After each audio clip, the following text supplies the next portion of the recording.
ఇప్పుడే జీ5 app download చేయండి. చూడండి మీ ఫేవరెట్ టీవీ షోస్ ఎప్పుడైనా ఎక్కడైనా. నువ్వు కారణాలు ఎన్నైనా చెప్పు, ఎలాగైనా ఈ ఇంట్లోకి అడుగు పెట్టాలన్నదే నీ ఉద్దేశం కదా? ఛీ థూ అంటూ బయటికి గంటేసిన ఏదో ఒక వంకతో రావడానికి సిగ్గనిపించట్లేదా నీకు? ఆ మాటకొస్తే సిగ్గుపడాల్సింది నువ్వు. ఎందుకో? నీది దొంగ జాతకం అని అందరికీ తెలిసిపోయినా అలాంటి జాతకంతో అందరినీ మోసం చేసి ఇంట్లో అడుగు పెట్టినందుకు నువ్వు సిగ్గుపడాలి. ఆచార సంప్రదాయాలను గౌరవించి పూజలకు పండగలకు ఎంతో విలువనిచ్చి పదోళ్ల క్షేమం గురించి ఆలోచించే దేవతలాంటి అత్తయ్యకు నమ్మక ద్రోహం చేసినందుకు నువ్వు సిగ్గుపడాలి. నీ బుద్ధి, నీ గుణం, నీ వ్యక్తిత్వం ఒక్కటి మంచిది కానందుకు సిగ్గుతో నువ్వు చచ్చిపోవాలి. నేను చేస్తున్న పని నీకు చేత కాదు కాబట్టి మంచితనం అనే ముసుగు వేసుకొని బతుకుతున్నా.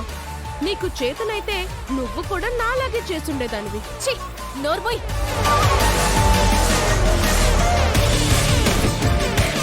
చెడుగా మారడం ఎంతసేపు? నిమిషం పని. మనిషి జన్మ ఎత్తాక మంచితనంతోనే చచ్చేదాకా బతకాలి. అప్పుడే దేవుడు మనకిచ్చిన జన్మకి ఓ అర్థం ఉంటుంది. సరే, నువ్వు నీలా ఉండు, నేను నాలా ఉంటాను. నిన్ను మారమని నేను చెప్పొద్దు, నన్ను మారమని నువ్వు చెప్పొద్దు.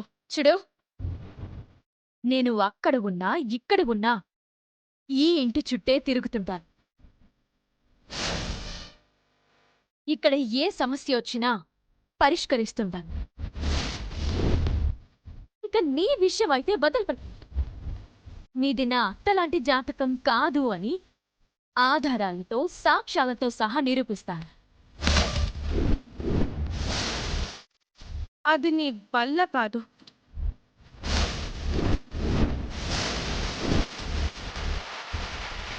అతి బలమైన ఆధారం స్వామీజీ చనిపోయాడు కదా పాపం. ఆయన తప్ప ఇంకెవ్వరి మాటలను వేదవతి ప్రసాద్ రావులు నమ్మరు. గురువు గారి మరణం తర్వాత ఎలాంటి ఆధారాలు లేవు అని సంబరపడుతున్నట్టున్నా నాకు అండగా అమ్మవారు ఉంటుంది. ఆధారాలని సాక్ష్యాలని ఆ అమ్మవారే నా దగ్గరికి పంపిస్తుంది. నువ్వు ఎలాంటి ఎత్తులు వేసినా ఆ అన్నపూర్ణాదేవి ఆశీస్సులు నాకుంటాయి. నీది దొంగ జాతకం అని మనమేమో నిరూపించలేకపోవచ్చు. రేపన్న రోజున నిరూపించకుండా అయితే ఉండవు. అన్నపూర్ణాదేవి నిన్ను క్షమించదు. జాగ్రత్తగా ఉండు.